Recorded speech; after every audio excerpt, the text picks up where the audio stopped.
السلام عليكم ورحمة الله وبركاته. الحمد لله على إحسانه والشكر له على توفيقه وامتنانه، وأشهد أن لا إله إلا الله وحده لا شريك له تعظيما لشأنه، وأشهد أن سيدنا ونبينا محمدا عبد الله ورسوله الداعي إلى رضوانه، صلى الله تعالى عليه وعلى آله وأصحابه وخلانه إلى يوم عذابه ورضوانه. أما بعد، فأعوذ بالله من الشيطان الرجيم. بسم الله الرحمن الرحيم. ومن الناس من يعبد الله على حرف، فإن أصابه خير اطمأن به، وإن أصابته فتنة انقلب على وجهه، خسر الدنيا والآخرة، ذلك هو الخسران المبين. يدعو من دون الله ما لا يضره وما لا ينفعه، ذلك هو الضلال البعيد. يدعو لمن ضره أقرب من نفعه، لبئس المولى ولبئس العشير.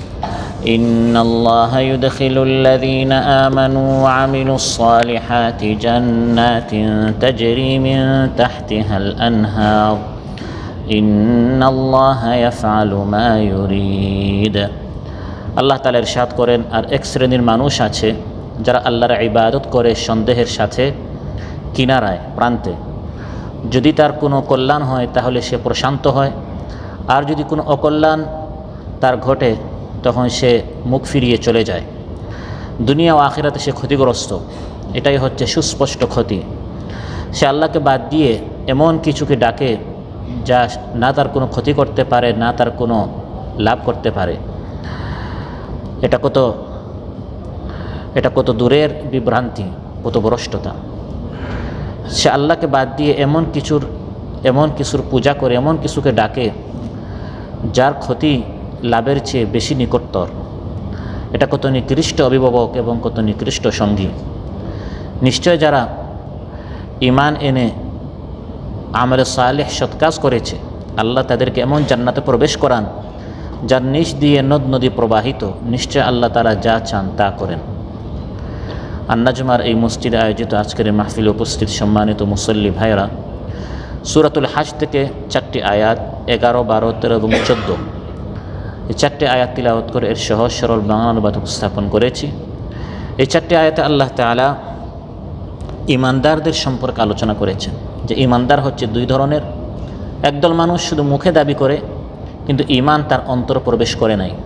আরেকদল হচ্ছে প্রকৃত ঈমানদার। ঈমানের দাবি সম্পর্কে আজ আমরা আলোচনা উপস্থাপন করব ইনশাআল্লাহ। সম্মানিত ভাইরা, এই আয়াতের আগের আয়াতে আল্লাহ তাআলা এমন এক দল সম্পর্কে আলোচনা করেছেন যারা ঈমান আনে না, কুফরির উপর অটল থাকে, এবং এরা হচ্ছে দুই শ্রেণী। একদল হচ্ছে যারা নেতৃত্ব দিচ্ছে, সানি আতফি অহংকারী করে, জেনে শুনে সত্যকে গ্রহণ করে না, ঈমান গ্রহণ করে না, শিরকের উপর অটল থাকে। আরেক দল হচ্ছে যারা মূর্খ, জাহিল, কর্মী বাহিনী, অনুসারী, নেতাদের পিছনে পিছনে ঘুরে এবং ঈমান গ্রহণ করে না, সত্য গ্রহণ করে না। ওয়াত্তাবিউ কুল্লা শাইতানিন মারিদ, শুধু শয়তান দুষ্ট যারা আছে এই সকল নেতাদের পিছনে পিছনে ঘুরে আর সত্য গ্রহণ করে না। এই দুই দল কাফির, মুশরিক এবং বাতিলদের কথা বলার পর এখন আল্লাহ সুবহানাহু ওয়া তাআলা ঈমানদারদের সম্পর্কে আলোচনা করছেন। ঈমান শুধু মুখের কোনো কথা নয়, মুখের কোনো দাবি নয়। ঈমান যদি অন্তরে প্রবেশ না করে, অন্তরের অন্তঃস্থল থেকে কেউ যদি ঈমান গ্রহণ না করে, শুধু মুখে দাবি করার কারণে কেউ ঈমানদার হতে পারবে না। কোরআনে কারিমে আল্লাহ তাআলা এক শ্রেণীর মানুষের কথা বলেছেন যারা দাবি করে তারা ঈমানদার। আল্লাহ তাআলা নিজে ফতোয়া দিচ্ছেন এরা ঈমানদার নয়। وَمِنَ النَّاسِ مَن يَقُولُ آمَنَّا بِاللَّهِ وَبِالْيَوْمِ الْآخِرِ وَمَا هُمْ بِمُؤْمِنِينَ। এক শ্রেণীর মানুষ আছে, মাই ইয়াকুল, তারা বলে আমান্না বিল্লাহি ওয়া বিল ইয়াউমিল আখির, আল্লাহ এবং পরকালে আমরা ঈমান এনেছি। আল্লাহ নিজে বলছেন ওয়ামা হুম বিমুমিনিন, এরা ঈমানদার নয়। এই ফতোয়াটি কার? আল্লাহ নিজে ফতোয়া দিচ্ছেন। এই হচ্ছে কাফির, এ হচ্ছে মুশরিক। আজ আমরা দেখি এক মুফতি আর এক মুফতির বিরুদ্ধে ফতোয়া লাগাই দেয়। এখানে আল্লাহ নিজে ফতোয়া দিচ্ছেন, ওমা হুম বিমুমিনিন, এরা ইমানদার নয়। কেন? সে শুধু ইমানের দাবি করেছে। আমার আলোচ্য আয়াত নাজিল হয়েছে, এর শারে নজুল, সাবাবুন নজুল এসেছে সহিহ বুখারীতে।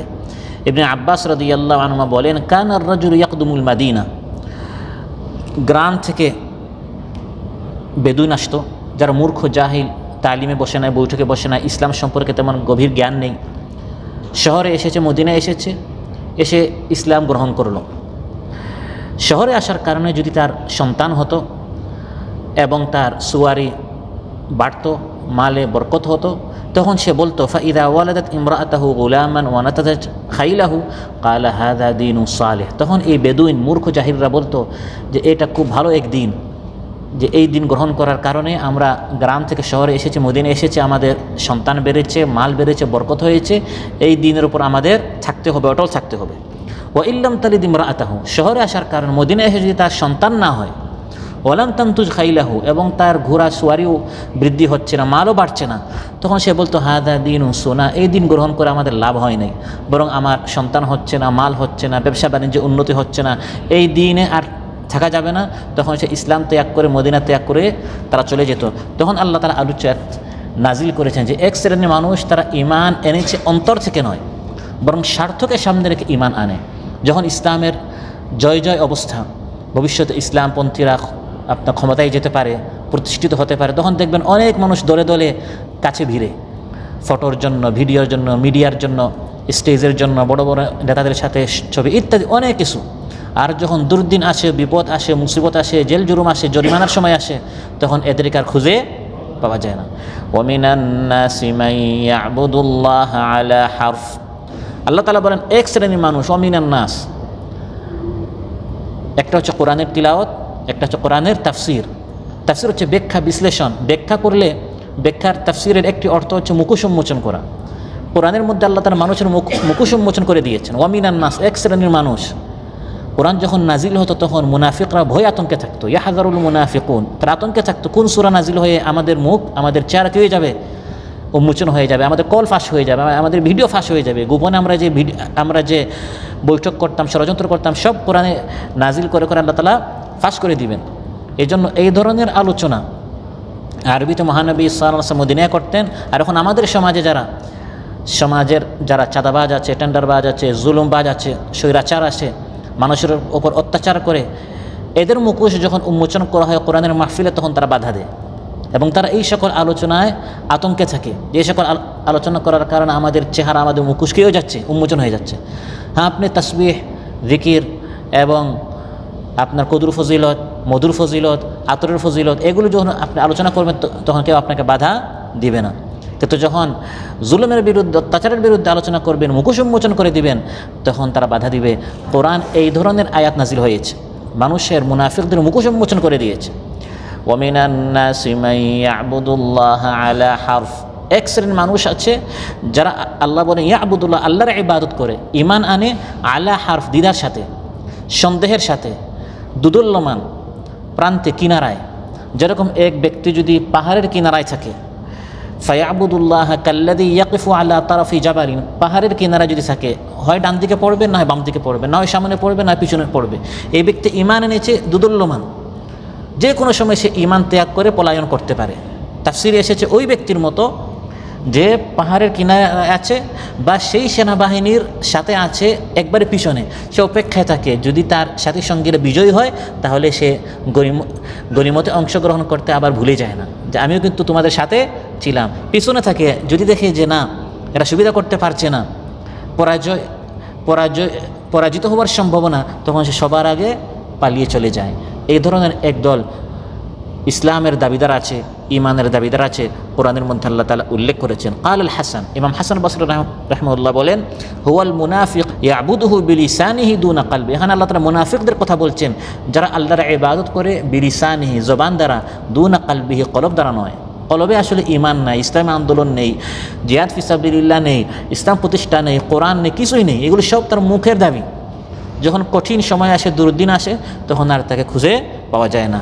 এখানে এমন সব লোকের কথা বলা হয়েছে যাদের মানসিক গঠন অপরিপক্ক, আকীদা বিশ্বাস নড়বড়ে, যারা প্রবৃত্তির পূজা করে, ইসলাম গ্রহণ করে লাভের শর্ত লাগায় যে ইসলাম গ্রহণ করলে আমার লাভ আছে কিনা। ঈমান এই শর্তে তারা জড়িত হয়। আমাদের আকাঙ্ক্ষা পূরণ হতে হবে, সব ধরনের নিশ্চিন্ততা অর্জিত হতে হবে, আমাদেরকে নিশ্চয়তা দিতে হবে যে ইসলাম গ্রহণ করলে আমি লাভবান হব, ক্ষমতায় যাব, নেতৃত্ব পাবো, আমার সুদিন আসবে। এই শর্তে তারা ঈমান আনবে।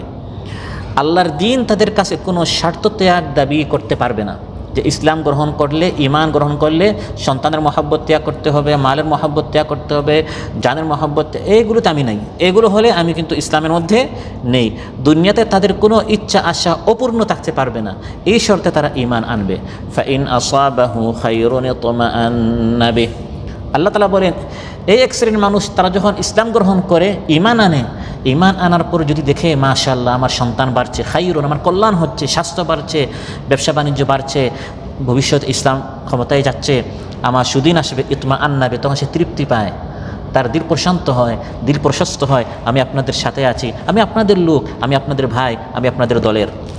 ওয়াইন আসাবাতহু ফিতনাতুন ইনকালাবা আলা ওয়াজহি। আর যদি কোনো ফিতনা, কোনো বালা মুসিবত, কোনো পরীক্ষা, জেল জুলুম জরিমানা সামনে আসে, ইনকালাবা আলা ওয়াজহি, তখন তার আসল চেহারায় ফিরে যায়।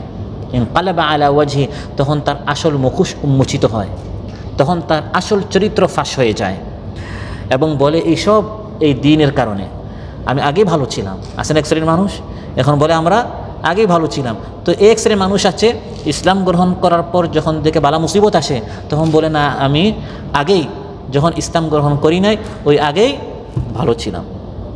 এই আয়াতের মধ্যে আল্লাহ তাআলা এমন এক শ্রেণীর কথা বলছেন যারা ইসলামকে ব্যবসায়িক চুক্তির মতো তারা মনে করে। ইসলাম হচ্ছে ঈমান একটা চুক্তি আল্লাহর সাথে, তারা এটাকে ব্যবসায়িক চুক্তির মতো। যখন আপনি কারোর সাথে কন্ট্যাক্ট করেন, আপনি ভালো করে হিসাব নিকাশ করেন যে আমি এর সাথে এই ব্যবসায় জড়িত হলে আমি কতটুকু লাভবান হব।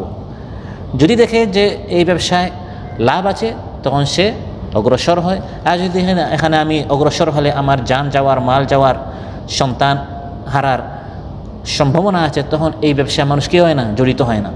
এক শ্রেণীর মানুষ তারা শুধু সুবিধায় থাকতে চায়, অসুবিধায় তারা থাকতে চায় না, তারা ঈমানি চুক্তি এই ধরনের তারা মনে করেছে।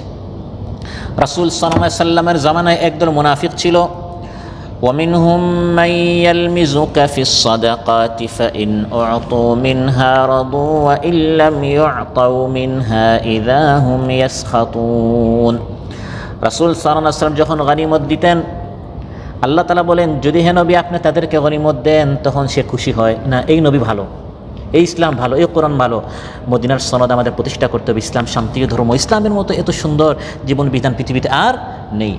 ওয়া ইল্লাম ইউতাউ মিনহা, আর যদি এই গনিমত থেকে তাকে দেয়া না হয়, না এবার তোমাকে না, এবার আমি অন্যান্যদেরকে দিচ্ছি, তোমাকে ভবিষ্যতে বা আমরা বিবেচনা করব, দেখা যাক। যদি তাকে বঞ্চিত করা হয়, কোরআন বলে দিচ্ছে ওয়া ইল্লাম ইউতাউ মিনহা, আল্লাহর নবী যদি কোনো যুদ্ধে, কোনো জিহাদে তাকে গনিমত না দেন এই মুনাফিককে, ইয়াসখাতুন, তখন সে নারাজ হয়ে যায়, না এই নবী ভালো না, এই ইসলাম ভালো না, এই ইসলাম মানলে আমরা পিছনে চলে যাব, আমরা রক্ষণশীল হয়ে যাব, মৌলবাদ হয়ে যাব, রাজাকার হয়ে যাব, আমরা মধ্যযুগের দিকে চলে যাব। তখন তার ফেস চেঞ্জ হয়ে যায়, আগে ছিল এক বক্তব্য এখন হয়ে যায় আরেক বক্তব্য। আল্লাহ তাআলা বলেন এই ব্যক্তি স্বার্থ না পাওয়ার কারণে ইসলাম ত্যাগ করে যে মুরতাদ হয়ে গেল, এতে করে খাসিরাত দুনিয়া ওয়াল আখিরা, সে দুনিয়াও হারালো, আখিরাতও হারালো। সে তার স্বার্থ না পাওয়ার কারণে দিন যে ত্যাগ করলো, যেমন সে সন্তান হারিয়েছে, ব্যবসা হারিয়েছে, টাকা পয়সা হারিয়েছে, ফলে সে ইসলাম ত্যাগ করে আবার মুরতাদ হয়ে গেল। এখন মুরতাদ হওয়ার কারণে সে কি তার সন্তানকে ফিরে পাবে? সে কি তার যে জিনিসকে হারিয়েছে এটা ফিরে পাবে? তাহলে সে দুনিয়াটা হারিয়েছে, যেটা হারানোর সেটা তো সে এমনি হারিয়েছে। ওয়াল আখিরা, আখিরা তো হারিয়েছে কারণ সে ঈমান হারিয়েছে। যদি সে ঈমান উপর থাকতো, বাহ্যিকভাবে সে দুনিয়া যেটা হারিয়েছে এর ফলে আল্লাহ তাকে সওয়াব দিতেন, এর ফলে আল্লাহ তাকে পরকালে পুরস্কার দিতেন। আর ঈমানের উপর অটল থাকার কারণে ঈমান দ্বারাও সে ধন্য হতো। কিন্তু এখন সে খাসিরাত দুনিয়া ওয়াল আখিরা, দুনিয়াও হারিয়েছে, আখিরাত হারিয়েছে। যালিকা হুয়াল খুসরানুল মুবিন, এটি হচ্ছে সবচেয়ে বড় ক্ষতি, সুস্পষ্ট ক্ষতি। এর থেকে বড় ক্ষতি হতে পারে না। এক ব্যক্তি ইসলাম গ্রহণ করার পর, ঈমানের দাবি করার পর ঈমান ত্যাগ করলো দুনিয়ার কারণে, ফলে সে দুনিয়াও হারালো, আখিরাতও হারালো। কারণ সে মূলত ঈমান এনেছে কোনো জিনিসের আশায়, লোভে বা ভয়ে, বা সবাই করছে তাই, দাদা বাবা সবাই ইসলামের কিছু কাজ করে, দেখে দেখে সে ইসলাম মুসলমান হিসাবে সে নিজেকে দাবি করত, সে বুঝে শুনে পড়াশোনা করে ইসলাম গ্রহণ করেনি। ফলে যে কোনো হালকা ধাক্কা আসার আগেই ইসলাম ত্যাগ করতে সে প্রস্তুত হয়ে যায়। কারণ ইসলাম কি, ইমান কি, ইমানের দাবি কি, ইমানের হাকিকত কি, ইসলামের হাকিকত কি, এগুলো সে বুঝে নাই, এগুলো সে অনুধাবন করে নাই। একদল বেদুইন এসে রাসূল সাল্লাল্লাহু আলাইহি ওয়াসাল্লামকে বলল, হে নবী, আমরা তো ইমান এনেছি। আল্লাহ বলেন, ইমান এনেছি বলো না, বলো ইসলাম এনেছি। ইসলাম এক জিনিস, ইমান আরেক জিনিস। ইসলাম হচ্ছে বাহ্যিক, নামাজ রোজা ইত্যাদি, আর ইমান হচ্ছে মনের বিষয়, অন্তরের বিষয়। কালাতিল আরাবু আমান্না, মূর্খ জাহিল আরাব বেদুইনরা এসে বলল, আমান্না, আমরা তো ইমানদার হয়ে গেছি। আল্লাহ তাআলা বললেন, কালাতিল আরাবু আমান্না কুল লাম তুমিনু ওয়ালাকিন কুলু আসলামনা, তোমরা ইমান আনো নাই, তোমরা কেবল ইসলাম গ্রহণ করেছো। ইমান এখন অনেক দূরের বিষয়। ইমানদার কারা? ইন্নামাল মুমিনুনা আল্লাযীনা আমানু বিল্লাহি ওয়া রাসূলিহি সুম্মা লাম ইয়ারতাবু ওয়াজাহাদু বিআমওয়ালিহিম ওয়া আনফুসিহিম ফি সাবিলিল্লাহি উলাইকা হুমুস সাদিকুন।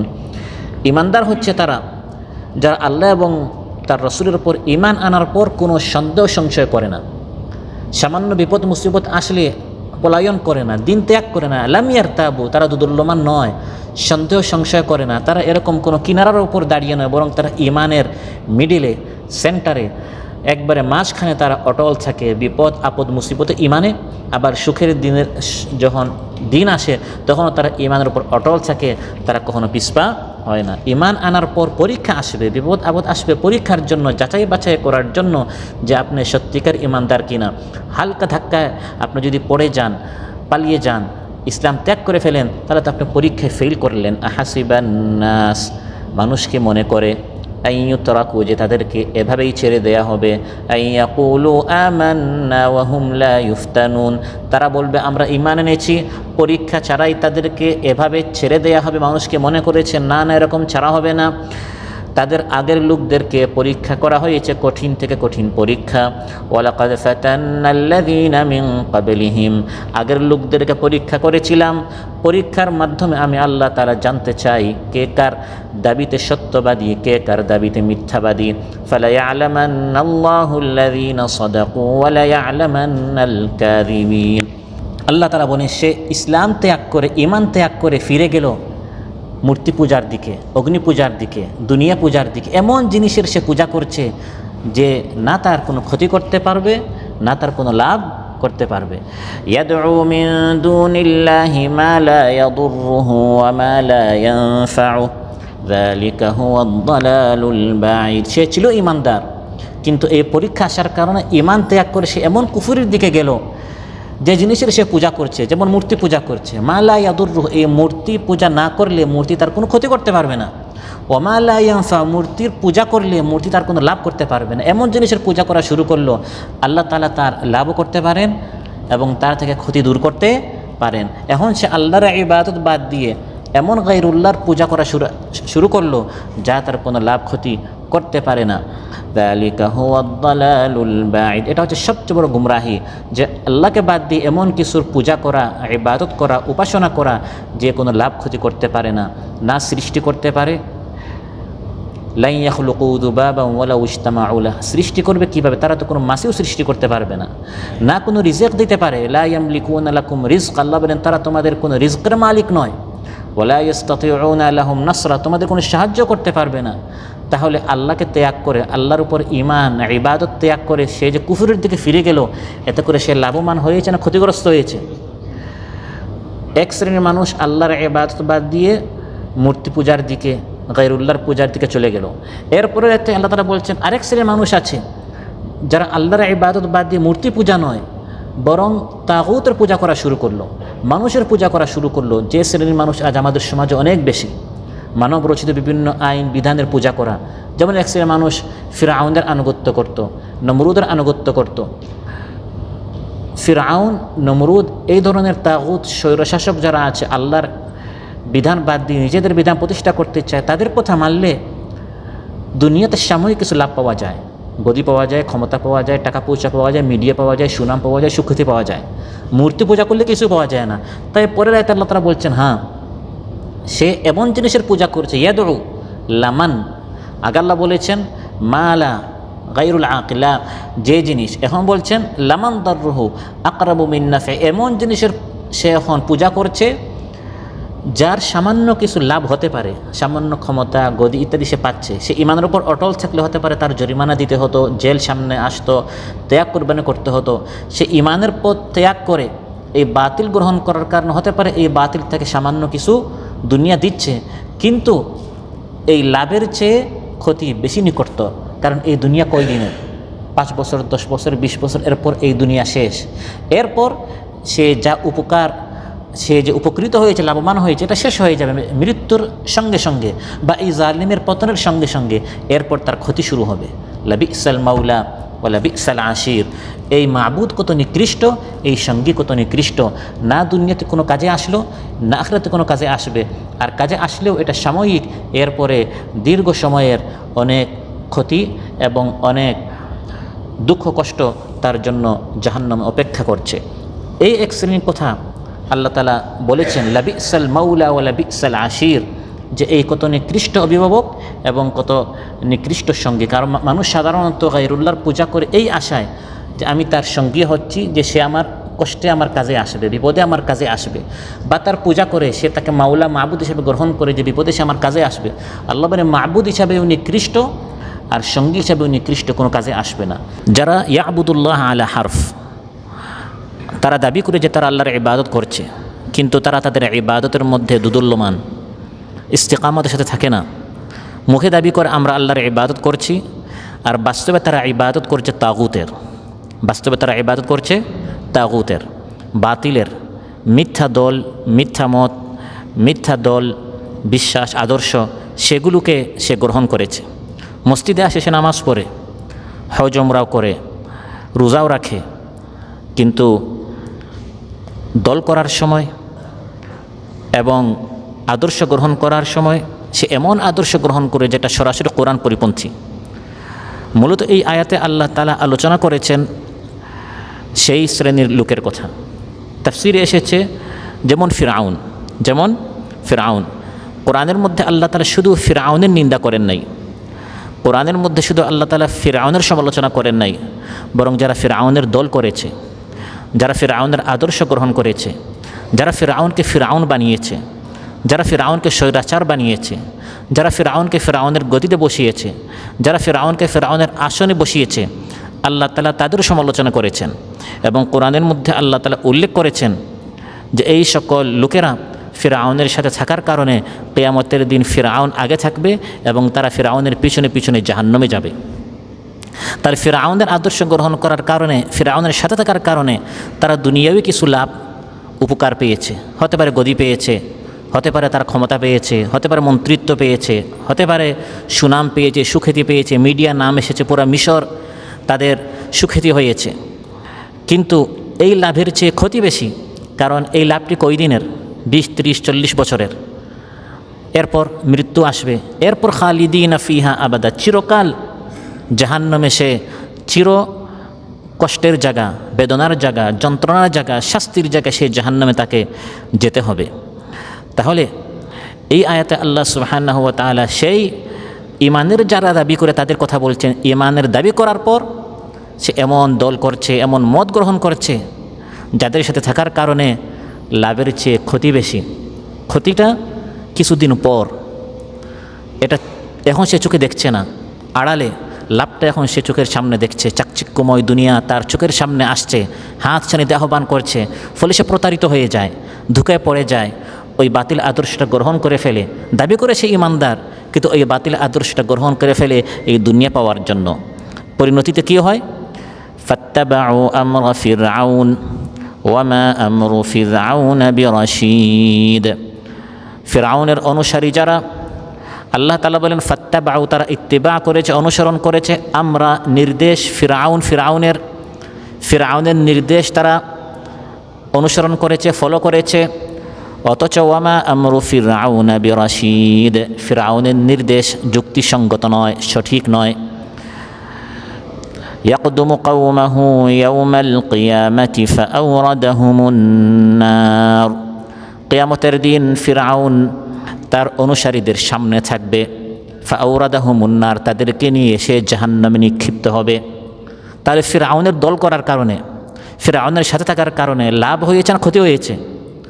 ক্ষতি হয়েছে। বাহ্যিকভাবে সে তার অনুসারীদেরকে হতে পারে দুনিয়াতে কিছু দিয়েছে, কিন্তু পরিণতির দিক দিয়ে, শেষ পরিণতির দিক দিয়ে সে তাদের নেতৃত্ব দিয়ে তাদেরকে নিয়ে জাহান্নামে গিয়েছে। দুনিয়াতে ফিরআউন অহংকারী করেছিল, কোরআনের মধ্যে আল্লাহ তাআলা বলে দিয়েছেন, কিন্তু ফিরআউন একা অহংকারী করে নাই। ফিরআউনের বাহিনী, ফিরআউনের কর্মী, ফিরআউনের অনুসারী তারাও অহংকারী করেছিল, তারাও বাড়াবাড়ি করেছিল, তারাও মানুষের মাল আত্মসাৎ করেছিল, তারাও মানুষের জায়গা জমিন দখল করেছিল, মানুষের হক নষ্ট করেছিল, চুরি করেছিল, ডাকাতি করেছিল, দুর্নীতি করেছিল। এই সকল কাজ ফিরআউন একা করে নাই, তার বাহিনীও করেছিল। ওয়াস্তাকবারা, তাকাব্বুর করেছে, অহংকারী করেছে। হুয়া, সে অর্থাৎ ফিরআউন একা নয়। ওয়াস্তাকবারা হুয়া ওয়া জুনুদুহু ফিল আরদি বিগাইরিল হক, অন্যায়ভাবে ফিরআউন, ওয়া জুনুদুহু তার বাহিনী, তার কর্মী বাহিনী, তার অনুসারীরা, তার দলের লোকেরা, তার পার্টির লোকেরা গোটা দেশ মিশরবাসীকে তাদের গোলাম বানিয়েছিল, গোলামের মতো তাদের সাথে আচরণ করত। হুয়া সে, ওয়া জুনুদু এবং তার বাহিনী, তার অনুসারী, তার দলের লোকেরা। এবং তারা ভেবেছিল ওয়াযান্নু আন্নাহুম ইলাইনা লা ইউরজাউন, কোনোদিন আমার নিকট আর ফিরে আসতে হবে না, আমাদের ক্ষমতা তো চিরকাল, বসেছি তো বসেছি, আমাদেরকে কে আর সরায়। এরকম ফিরআউন ভেবেছিল এই ক্ষমতা আমার, এই দেশ আমার, তোমরা কি দেখো না আমার প্রাসাদের নিচ দিয়ে মিশরের নদ নদী প্রবাহিত। মূসা সুন্দর করে কথাই বলতে পারে না, সে আর তার ভাই হারুন তারা মাত্র 2 জন, আর আমার তর্জনীর হেলানিতে গোটা মিশর উঠবস করে। সে ভেবেছিল এই মিশর আমার, নীল নদী আমার, দেশ আমার, পৃথিবী আমার। বলেই বসলো আনা রাব্বুকুমুল আলা, আমি সবচেয়ে বড় রব। নাউযুবিল্লাহ। যখন পতন হলো, ক্ষতি যখন হলো, সে তার অনুসারীদেরকে, তার বাহিনীর লোকদেরকে, তার অনুসারীদেরকে দুনিয়াতে কিছু দিয়েছে, টাকা পয়সা, অর্থকড়ি ইত্যাদি দিয়েছে, কিন্তু যখন তার পতন হলো, পতন তার একার হয়নি, বরং তার অনুসারীদের তাদেরও হয়েছিল। ফলে এতদিন তার সাথে থাকার কারণে তাদের যে লাভ হয়েছিল, যখন পতন হলো, এই সব লাভ শেষ হয়ে চিরকালের জন্য তারা ক্ষতিতে নিমজ্জিত হলো। কোরআন বলছে ফাআখাযনাহু ওয়া জুনুদাহু ফানাবাযনাহুম ফিল ইয়াম ফানজুর কাইফা কানা আকিবাতুয যালিমিন। ফাআখাযনাহুম, তাকে পাকড়াও করলাম, ওয়া জুনুদ, এবং তার বাহিনীকে। তাহলে আল্লাহ তাআলা ফিরআউন একা তাকে পাকড়াও করেন নাই, ফিরআউনকে এবং তার আদর্শ যারা গ্রহণ করেছিল, ফিরআউনকে যারা স্বৈরাচার বানিয়েছিল, ফিরআউনের পা যারা চেটেছিল, যারা তার দালাল ছিল, যারা তার কথায় উঠবস করত, আল্লাহ বলেন আমি ফিরআউনকেও পাকড়াও করলাম, ওয়া জুনুদুহু, এবং যারা তাকে সমর্থন করেছিল, যারা তার পক্ষে রায় দিয়েছিল, আমি তাদের সবাইকে পাকড়াও করে পানিতে নিক্ষেপ করলাম। দেখো জালিমদের পরিণতি কেমন হয়। ফানজুর কাইফা কানা আকিবাতুয যালিমিন, দেখো জালিমদের পরিণতি কেমন হয়। দুনিয়াতে তারা যে লাভ উপকৃত হয়েছিল, কিছুটা সুখ শান্তি পেয়েছিল, এগুলি সব নিমিষে শেষ হয়ে গেল। পরকালে জাহান্নামে احشروا الذين ظلموا وأزواجهم وما كانوا يعبدون من دون الله فاهدوهم إلى صراط الجحيم وقفوهم إنهم مسؤولون। আল্লাহ তাআলা বলেন জাহান্নামীদেরকে যখন জাহান্নামে নিক্ষেপ করা হবে তখন বলা হবে উহশুরুল্লাযীনা যালামু, জালিমদেরকে সামনে হাজির করো।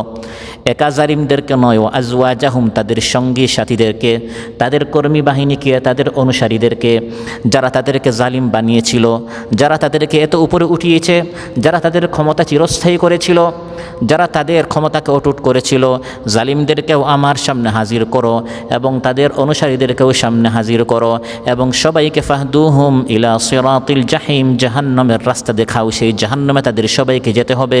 ওয়াকিফুহুম, সবাইকে দাঁড় করাও। ইন্নাহুম মাসউলুন, এখন সবাইকে প্রশ্ন করা হবে। আমার সামনে সবাইকে এখন জবাবদিহিতা এর মুখোমুখি হতে হবে। তারা আমার বিধান পরিহার করে জালিমের পক্ষে তারা রায় দিল কেন? জালিমের পক্ষে তারা মত দিল কেন? এই জালিমকে তারা জালিম কেন বানালো? ইন্নাহুম মাসউলুন, এখন তাদেরকে প্রশ্ন করা হবে। অতঃ সম্মানিত ভাইয়েরা, আলোচ্যায়তে আল্লাহ তাআলা এই শ্রেণীর ইমানের দাবিদারদের কথা বলছেন, যারা ইমানের দাবি করে কিন্তু পরিপূর্ণভাবে ইমান গ্রহণ করে না। একদিকে মসজিদে এসে নামাজ পড়ে, কিন্তু এই পৃথিবীতে আল্লাহর সার্বভৌমত্ব প্রতিষ্ঠা করার ক্ষেত্রে তারা যারা আল্লাহর দিন প্রতিষ্ঠা করতে চায় তাদেরকে সমর্থন না দিয়ে যারা আল্লাহর দিনকে মুছে দিতে চায়, বর্তমান যারা ফিরাউন, ওই মিশরের ফিরাউনে বর্তমান জামানার যারা ফিরাউন তাদেরকে তাদের পক্ষে সমর্থন দেয়।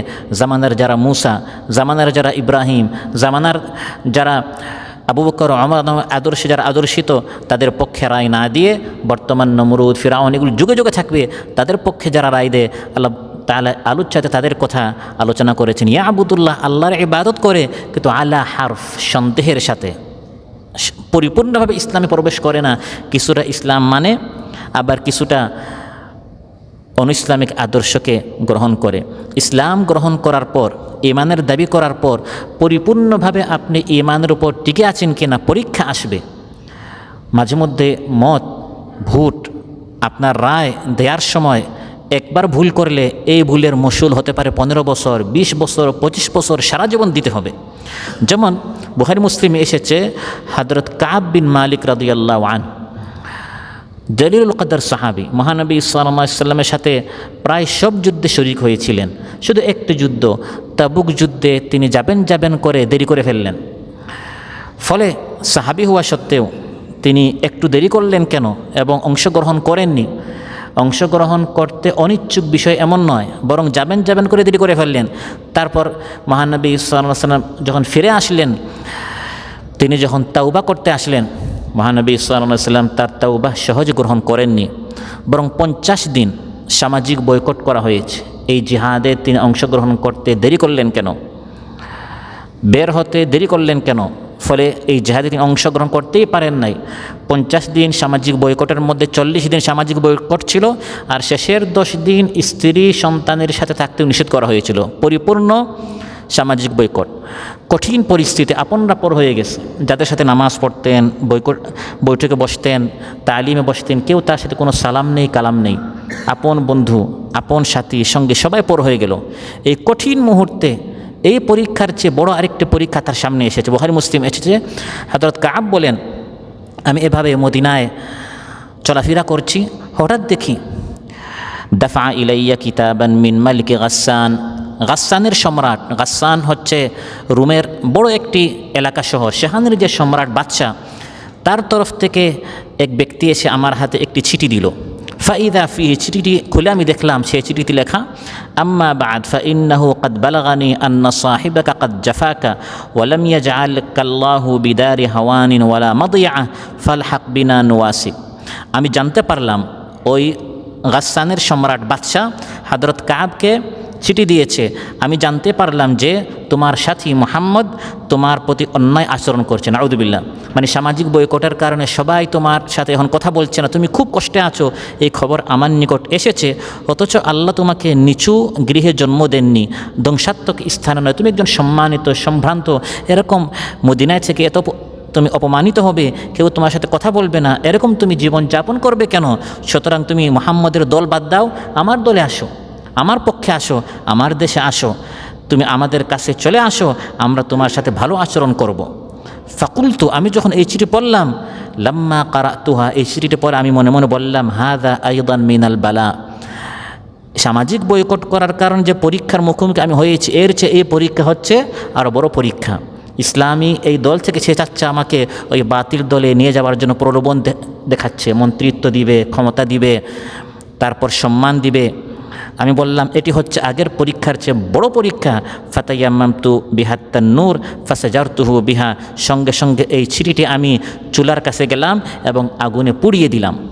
অনেক মুসলমান আছে এই ধরনের কোনো অফার পেলে, এই ধরনের কোনো প্রলোভন সামনে আসলে ইসলাম ভুলে যায়, ঈমান ভুলে যায়, নামাজ রোজা ভুলে যায়, দেখা যায় বাতিল আদর্শকে মুহূর্তের ভিতরে গ্রহণ করে ফেলে। প্রিয় ভাইয়েরা, অতএব আমি আল্লাহকে রব হিসাবে গ্রহণ করলাম, রাসূল সাল্লাল্লাহু আলাইহি সাল্লামকে নবী হিসাবে গ্রহণ করলাম, এটা শুধু মুখের কথা নয়, বরং এটা দিলে প্রাণে গ্রহণ করতে হবে এবং যখন পরীক্ষা আসবে পরীক্ষার উপর মজবুত থাকতে হবে। দুনিয়ায় প্রলোভন আসতে পারে, প্রতারণার সম্মুখীন মুসলমানরা হতে পারে, ধোঁকা দেয়া যেতে পারে, লোভ সামনে আসতে পারে, তখন লোভকে সামলাতে হবে। দুনিয়ার মুহে পড়ে ইসলাম ঈমান আদর্শ ভুলা যাবে না। এই পৃথিবীর ইতিহাসে কঠিন পরীক্ষার সম্মুখীন হয়েছিলেন ফিরআউনের জাদুকরেরা। ফিরআউনের যারা জাদুকর ছিল তারা এসেছিল সকালে কাফির অবস্থায়, মুশরিক অবস্থায়, এবং তাদেরকে ফিরআউন কঠিন প্রলোভন দেখিয়েছিল, যদি তোমরা আমার দলে থাকো, ফিরআউনের দলে থাকো, তোমরা কি পাবে? فلما جاء السحرة قالوا لفرعون أئن لنا لأجرا إن كنا نحن الغالبين قال نعم وإنكم إذا لمن المقربين। জাদুকরেরা আসলো ফিরআউনের পক্ষে হয়ে, তারা ভোট দিচ্ছে, রায় দিচ্ছে কার পক্ষে? ফিরআউনের পক্ষে, মূসা আলাইহিস সালামের বিপক্ষে। তারা জাদু প্রদর্শন করবে মূসা আলাইহিস সালামকে পরাজিত করার জন্য। সকালে তারা ছিল ফিরআউনের পক্ষে। এসে বলল, হয় ফিরআউন, আমরা পুরা মিশর থেকে আসলাম তোমার দলকে ভারী করার জন্য, তোমাকে সমর্থন দেওয়ার জন্য, তোমার পক্ষে লড়াই করার জন্য। আমরা যদি এই যুদ্ধে জয়ী হই আমরা কি পাবো? আমাদের জন্য কোনো পারিশ্রমিক আছে না? এটা শুধু আমরা এভাবে একটা খেলা দেখাবো আর শেষ হয়ে যাবে? সে বলল, না, এককালীন নয়, তোমরা স্থায়ী পাবে। সেটা হচ্ছে তোমরা আমার কাছের লোক হয়ে যাবে, নিকটবর্তী হয়ে যাবে। আর নিকটবর্তী হলে এককালীন কিছু পাবে না, বরং আমার কাছের লোক হওয়ার কারণে সবসময় তোমরা বিভিন্ন ধরনের সুযোগ সুবিধা তোমরা পাবে। তাহলে ফিরআউনের দলে আসার জন্য কত বড় অফার, কত বড় দুনিয়া তাদের সামনে হাত ছানিয়ে আহ্বান করেছে। কিন্তু যখন তাদের সামনে দিবালকের মতো স্পষ্ট হয়ে গেল হক, সত্য যখন তাদের সামনে স্পষ্ট হয়ে গেল যে এই ফিরআউন হচ্ছে ধোঁকাবাজ, ধান্দাবাজ, আর মূসা আলাইহিস সালাম যা নিয়ে এসেছেন তা সত্য, তারা যখন তাদের হাতের লাঠি এবং রশিগুলো নিক্ষেপ করলো, আর মূসা আলাইহিস সালাম যখন তার হাতের লাঠিটি যা আছে তা নিক্ষেপ করলেন, মূসা আলাইহিস সালামের নিক্ষিপ্ত লাঠিটি যখন সাপ হয়ে গেল, এই সাপটি তারা যা নিক্ষেপ করেছিল সবগুলোকে গিলে ফেলল। কারণ তারা যা নিক্ষেপ করেছিল এগুলো সাপ হয়নি। কোরআনের মধ্যে আল্লাহ বলেছেন, সাহারু আয়ুনান নাস, তারা মানুষের চোখকে ধাঁধা করেছিল, দেখতে মনে হয়েছিল সাপ, আসলে সাপ হয়নি। আর মূসা আলাইহিস সালাম যেটা ফেলেছেন এটা বাস্তবে সাপ হয়ে গেছিল। এবং এটাই হচ্ছে বাতিলের কাজ। বাতিল সবসময় এই ফিরআউনের জাদুকরের মতো মানুষের চোখকে ধাঁধা লাগায়। এখানে লক্ষ মানুষ আসবে ইসলামের পক্ষে, মিডিয়া দেখাবে আসছে মাত্র 10 জন, আসলে 10 জন আসছে না, লক্ষ জন আসছে, কিন্তু মানুষের চোখকে মানুষকে বেওকুফ বানায়। এগুলো হচ্ছে ফিরআউনের মিডিয়ার কাজ, যে সত্যকে চেঞ্জ করা, পরিবর্তন করা, সত্যকে মিথ্যা হিসাবে উপস্থাপন করা। তো যখন মূসা আলাইহিস সালাম তিনি তার লাঠি নিক্ষেপ করলেন আর এটা বাস্তবে সাপ হয়ে গেল, তার নিক্ষিপ্ত এই লাঠিটি যখন সাপ হলো এবং জাদুকরেরা যা নিক্ষেপ করলো সবগুলোকে গিলে ফেললো, তখন জাদুকরেরা তো বুঝতে পেরেছে যে আমরা সত্যের উপর নয়, মূসা আলাইহিস সালাম সত্যের উপর। তখন তারা দল পরিবর্তন করলো, পুরা দল নিয়ে সবাই তারা ইসলামের পক্ষের যে দল সেই দলে তারা অংশগ্রহণ করলো। সুবহানাল্লাহ। আজকাল আমরা দেখি কত মানুষ দলে দলে ইসলামের পক্ষে আসছে, ইসলামের পক্ষের যে শক্তি সেই দিকে তারা তাদের সমর্থন জানাচ্ছে। সত্য যখন সামনে চলে আসে তখন এই জাদুকরেরা ফিরআউনের সব ধরনের সুযোগ সুবিধা প্রত্যাখ্যান করে লাঠি মেরে তারা মূসা আলাইহিস সালামের পক্ষে আসলো। এই দলে আসার কারণে আগে ছিল দুনিয়া তাদের সামনে হাত ছেড়ে আহ্বান করেছে ফিরআউনের কাছের লোক হবে, আর এখন লাউকাত্তিআন্না আইদিয়াকুম ওয়া আরজুলাকুম মিন খিলাফ ওয়া লাউসাল্লিবান্নাকুম আজমাইন। ফিরআউন বলল, মূসার দলে যাওয়ার কারণে এখন তোমাদের কি হবে জানো? আমার কাছের লোক হওয়া তো দূরের কথা, আমি তোমাদের হাত পা উল্টো দিক দিয়ে কেটে ফেলবো আর তোমাদেরকে ফাঁসির কাস্টে ঝুলাবো। যারা মূসা আলাইহিস সালামের আদর্শ গ্রহণ করে তাদেরকে ফাঁসির কাস্টে ঝুলানো, তাদের হাত পা কেটে দিয়ে তাদেরকে গুম করা, তাদের চোখ উপড়ে ফেলা, ক্রস ফায়ার দেওয়া, এগুলো সব হচ্ছে সুন্নতে ফিরআউন এগুলো শিখিয়েছে। কিন্তু এই জাদুকরেরা যখন মূসা আলাইহিস সালামের আদর্শ তারা গ্রহণ করল, ফিরআউনের লোভে, ফিরআউনের অফারে যেমন তারা প্রতারিত হয়নি, ফিরআউনের হুমকি দামকিতেও তারা ভয় পায়নি। তারা বলল, আমরা ফিরআউনের এই দল প্রত্যাখ্যান করে মূসা আলাইহিস সালামের আদর্শকে আমরা গ্রহণ করলাম। ফাক্তিমা আনতা কাদ, হে ফিরআউন তুমি যা করার করো, আমরা তাতে কোনো পরোয়া করি না। সুবহানাল্লাহ।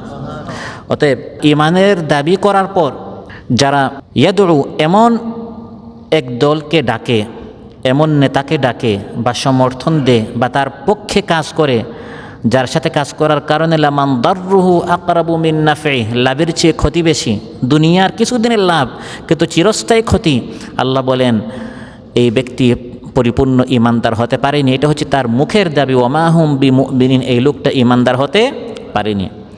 ইন্না ফিরআউনা ওয়া হামানা ওয়া জুনুদাহুমা কানু খাতিঈন, নিশ্চয় ফিরআউন, তার মন্ত্রী হামান এবং তার গোটা বাহিনী, তার অনুসারী সবাই ভুল করেছে, তারা সিদ্ধান্ত নিতে ভুল করেছে। ফিরআউনও ভুল করেছে, হামানও ভুল করেছে, আর তার সব অনুসারীরাও ভুল করেছে। অতএব ভুল সিদ্ধান্ত যদি ঈমানের দাবি করার পর আমরা নিয়ে থাকি, ফিরআউন যেমন মসুল দিবে, হামানকে যেমন দিতে হয়, অনুসারীদেরকেও দিতে হয়। ফিরআউন চেয়েছিল মূসা আলাইহিস সালামকে খতম করে দিতে, কিন্তু আমি চেয়েছি মূসা আলাইহিস সালাম এবং তার অনুসারীদেরকে প্রতিষ্ঠিত করতে। ওয়া নুরিদু, আমি আল্লাহ চাচ্ছি, আন্নামুন্না আলাল্লাযীনা ইসতুদঈফু ফিল আরদ, যাদেরকে ফিরআউন দুর্বল বানিয়েছে, যাদেরকে ফিরআউন তাদের উপর জুলুম অত্যাচার করেছে, আমি আল্লাহ তাআলা চাচ্ছি তাদেরকে প্রতিষ্ঠিত করতে। ফিরআউন চাচ্ছে খতম করতে, আমি আল্লাহ চাচ্ছি প্রতিষ্ঠিত করতে। ওয়া নাজআলাহুম আইম্মা, আমি চাচ্ছি এখন তাদেরকে ইমাম বানাতে, জাতীয় নেতা বানাতে, দেশের নেতা বানাতে, দেশের ক্ষমতার মসনদে বসাতে। নাজআলাহুম আইম্মা, আমি চাচ্ছি তাদেরকে ইমাম বানাতে, মানে মসজিদের ইমাম নয়, নাজআলাহুম আইম্মা, সমাজের ইমাম, রাষ্ট্রের ইমাম। ওয়া নাজআলাহুমুল ওয়ারিসিন, চাচ্ছি তাদেরকে উত্তরসূরি বানাতে, ওয়ারিস বানাতে। ওয়া নুমাক্কিনা লাহুম ফিল আরদ, জমিনে তাদেরকে প্রতিষ্ঠিত করতে। ওয়া নুরিয়া ফিরআউনা ওয়া হামানা ওয়া জুনুদাহুমা মিনহুম মা কানু ইয়াহযারুন, ফিরআউন, হামান এবং তার মন্ত্রীদেরকে, তার অনুসারীদেরকে আমি দেখাতে চাই এতদিন তারা যে জিনিসকে ভয় করত, আশঙ্কাই ছিল যে ইসলামপন্থীরা প্রতিষ্ঠিত হয়ে যায় কিনা, তাদের এই আশঙ্কাটা যেন বাস্তবায়ন করে, আমি যেন করি, এটা আমি তাদেরকে দেখাতে চাই। সুবহানাল্লাহ।